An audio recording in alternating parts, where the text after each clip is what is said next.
నమస్కారం మిత్రులందరికీ. మీరు పూర్తి స్థాయిలో తీర్మానం మల్లన గురించి ఈరోజు తెలుసుకోవాలి. తీర్మానం మల్లన ఎమ్మెల్సీ పదవి రావడానికి తెలంగాణ రాష్ట్రంలో ఉన్న విద్యార్థులను ఉసిగొల్పి తెలంగాణ రాష్ట్ర ప్రజలను ఆగం చేసి ఆయన కాంగ్రెస్ పార్టీని అధికారంలోకి తీసుకొచ్చి విద్యార్థుల జియో 46 రద్దు గురించి మాట్లాడకుండా ఈరోజు ఎమ్మెల్సీ పట్టాభద్రుడు లెక్క నిలబడి మమ్మల్ని గెలిపించాడు నాయన అనుకుంటా వచ్చిండు. ఎవరు? మన తీర్మానం మల్లి గారు. మరి మల్లనే వదిలేయాలన్నా, తీర్మానం మల్లి గాని వదిలేయాలన్నా? రగిలిపోయే గుండెని పెట్రోల్ పోసి నిప్పంటించి నేను మీకు సాయం చేస్తానని ప్రజలందరినీ, విద్యార్థులందరినీ ఉసిగొలిపి కాంగ్రెస్ పార్టీ అధికారులకు రాగానే అదే జియో 46 విద్యార్థులు క్యూన్యూస్ స్టూడియోకి పోతే వాళ్ళని కాళ్ళతో తన్ని, భవన్ సర్వతో తన్నించి ఈయన ఈరోజు అధికారంలోకి వస్తే ఎమ్మెల్సీ పదవి ఇచ్చాడు ఈయనకి, ఈ సన్నాసికి ఇచ్చారు. మరి కడుపు కోత రగిలిన విద్యార్థులు వీడిని వదిలేస్తారా? మీరే చెప్పండి తెలంగాణ రాష్ట్ర విద్యార్థులారా, ఈ మళ్ళీ కానీ వదిలేస్తారా? ఈరోజు ఎమ్మెల్సీకి ఈయన పట్టభద్రుడు అయిండు. ఏడ పోటీ చేస్తున్నాడో, ఇతన్ని ఏ విధంగా ఓడగొట్టాలో పూర్తి స్థాయిలో వివరించే ప్రయత్నాలు చేస్తాను. మీరు ఏ విధంగా ఓడించాలి? ఒక్క ఓటుతోటి గ్రాడ్యుయేటర్లు గుద్దితే మళ్ళీ గారు ఇంకో క్యూరియస్లు కాదు కదా, ఏపీలో పోయి అనిల్గా బ్రతకాలి. ఇక్కడ తీర్మానం మల్లనగా తెలంగాణ రాష్ట్ర ప్రజలను ఆగం చేసినట్టు కాదు, మళ్ళీ ఏపీలో పోయి డగ్గాయమాలు కొట్టుకుంటూ బతకాలి. గా విధంగా చేయాలి.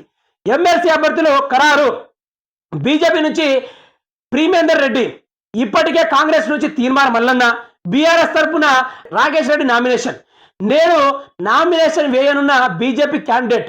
ఈ నెల 27న వరంగల్, నల్గొండ, ఖమ్మం ఉమ్మడి జిల్లాల గ్రాడ్యుయేట్ ఎమ్మెల్సీ ఉప ఎన్నికల నేటితో ముగియనున్న నామినేషన్ గడువు. వీడు అందుకోనున్న ప్రచారం. ఈయన పేరు మల్లిగాడు. ఈడు ఏ నుంచి వచ్చిందంటే ఏపీ నుంచి తరలి వచ్చిండు మహానుభావుడు. సరే ఊక్కుందాం. ఇక ఈయన ప్రీమేందర్ రెడ్డి బీజేపీ. ఇక ఈయన పరంగా చూసుకుంటే రాకేష్ రెడ్డి ఈయన బీఆర్ఎస్ పార్టీ. ఇక వీళ్ళిద్దరూ తెలంగాణ రాష్ట్రంలో కొన్ని 3 జిల్లాల్లో కేటాయించి వీళ్ళకు ఎమ్మెల్సీ పదవి ఇవ్వడం జరిగింది, సీటు ఖరారు చేయడం జరిగింది. ఇప్పుడు వీళ్ళు విద్యార్థుల కోసం బాగు చేయడానికి అయితే ప్రయత్నం చేయాలి. తెలంగాణ రాష్ట్రంలో విద్యార్థుల కోసం బాగు చేసే ప్రయత్నాలు అయితే చేయాలి. అందుకనే వీళ్ళని ఎన్నుకోవడం జరిగింది. ఈ ముగ్గురులా ఒక గొర్రె ఉంది. ఆ గొర్రె తీర్మానం వలన పెద్ద గొర్రె. ఈ గొర్రెని ఏం చేయాలంటే ఈడు ఏం చేసిందంటే జియో 46 బాధితులు ఎవరైతే ఉన్నారో వీళ్ళు మాకు నౌకర్ని ఇస్తా అని చెప్పి సన్నాసి యాడ దాక్కున్నవరా అని చెప్తే ఈ క్యూనిస్ మల్లిగాడు ఏం చేసిందంటే ఇక భవన్ సర్వను పెట్టేసి ఆ విద్యార్థులని తోసించి బయటికి నెట్టేయడం జరిగింది. మరి విద్యార్థులు ఊరుకుంటారా? మరి దేవుడు ఎక్కడో ఒక చోట ఎంత బలం ఉన్నోడానికైనా ఒక మైనస్ పాయింట్ ఇస్తాడు, బరాబర్ ఇస్తాడు. అది సీఎంకి కానీ పిఎంకే కానీ అంత పెద్ద ధనుకుడైనా కానీ వానికి ఎక్కడో చోట మైనస్ ఇస్తాడు, కూలే టైం కూడా ఇస్తాడు. ఆ కూలే టైం మళ్ళీ కానీ వచ్చింది. యాడొచ్చింది? ఎమ్మెల్సీ పదవి ఇక నిలబడే పరిస్థితి ఉంది. ఈయనని ఏ స్థాయిలో ఓడియాలంటే మీరుగా ఈ ఇద్దరికి ఓట్లేసుకోండి. నేను అబ్జెక్షనే చేయ. వీరిద్దరికి మీరు ఓటెచ్చి మీరు భవిష్యత్తును కాపాడుకోండి. నేను దీని గురించి ఫుల్ సపోర్టెడ్. బట్ అనిల్ అట ఈయన పేరు ఎక్కడోడు ఏపీ నుంచి తరలిచ్చిండు. మరి రాజకీయాలు ఏ విధంగా ఉండాలి? నువ్వు వచ్చి రాకుండా ప్రజలపైన నువ్వు తీసుకొచ్చిన ఎలిగేషన్ బాగానే ఉంది. బీఆర్ఎస్ పార్టీ చేసిన అవకాతోకలను బయట పెట్టింది, అది కూడా బాగానే ఉంది. కేసీఆర్ని దొంగ అన్నావు, సరే ప్రభుత్వాన్ని కూలగొట్టినావు, సూపర్. నీకంత తాకత్ ఉంది. పరరాష్ట్రం నుంచి వచ్చి ఈ రాష్ట్రంలో ఉన్న తెలంగాణను సాధించిన ఉద్యమకారుణ్ణి నువ్వు కూలగొట్టినావు. నీ ఘనత చాలా గొప్ప తీర్మానం వలన. బట్ నువ్వు విద్యార్థుల పరంగా ఎంత అన్యాయం చేశావంటే ఈరోజు అంత అన్యాయం జరుగుతున్నా కూడా కాంగ్రెస్ పార్టీ వాళ్ళ గోషీలు పట్టుకొని తిరుగుతున్నావు, వాళ్ళ కింద కడుక్కుంటే తిరుగుతున్నావు, వాళ్ళ మోచేతి నీళ్లు తాక్కుండా తిరుగుతున్నావు. విద్యార్థుల భవిష్యత్తును ఆగం చేసినావు. దాని గురించి మాట్లాడకుండా ఈరోజు నీ రెఫరెండం గురించే చూసుకున్నావు. ఇక దాని పరంగా చూసుకుంటే మాత్రం ఈరోజు నువ్వు నామినేషన్ వేయడం జరిగింది. ఎమ్మెల్సీ పదవి యాడ ఖమ్మంలో కానీ, వరంగల్లో కానీ, ఇక్కడ నాగర్ కర్నూలులో, నిజామాబాద్.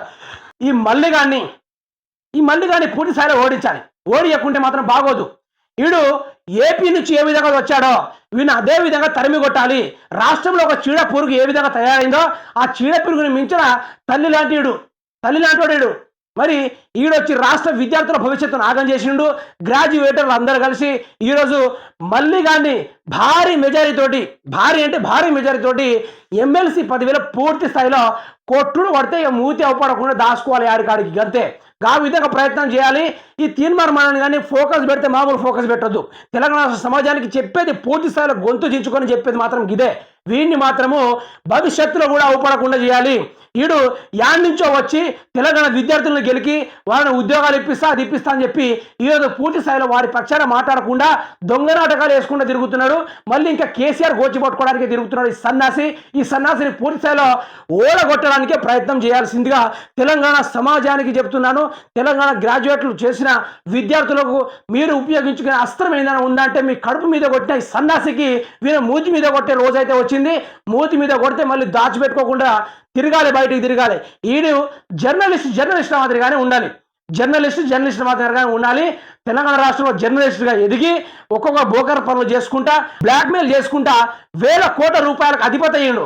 ఈడు బయటికి మొన్న ఎమ్మెల్సీ నామినేషన్ చేయడానికి వస్తే దగ్గర 42 కార్లతో బయటకు వచ్చిందంటే ఈయన ఎదవకి ఈ కాంగ్రెస్ ప్రభుత్వం తర్వాత ఎన్ని ముట్టినా మీకే అర్థం కావాలి. ఈడు రాష్ట్రాన్ని ఆగం చేయడానికే ఒట్టుకొచ్చే జర్నలిస్టు. ఇలాంటి వాడు రాష్ట్రానికి ఉండడం వల్ల రాష్ట్రం ఆగమవడానికి దారి తీస్తుంది తప్ప బాగుపడడానికి అయితే దారి తీయదు. దయచేసి ప్రజలకు పూర్తి స్థాయిలో అర్థం కావాలి. ఓడించడానికే ప్రయత్నం అయితే చేయాలి.